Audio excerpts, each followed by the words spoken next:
Today we're going to be talking about how to measure your shoe size. So what I have here is a Brannick device. This is an adult Brannick device. They also come in kids sizes. For today, we're going to go through this one.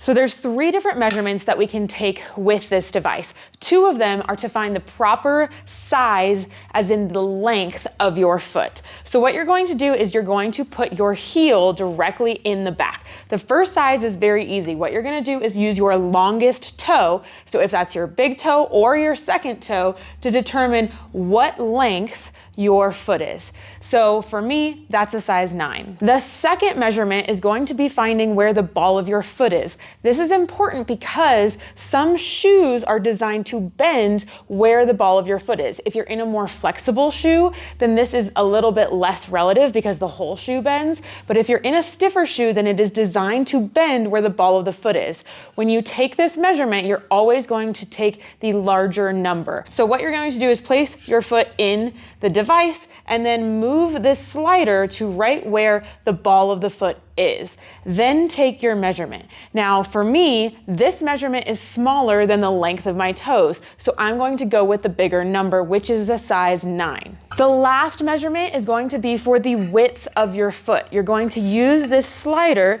to slide in nice and tight to the side of your foot. You don't have to crush anything. We don't need to really smush it in there, but just get a nice snug measurement.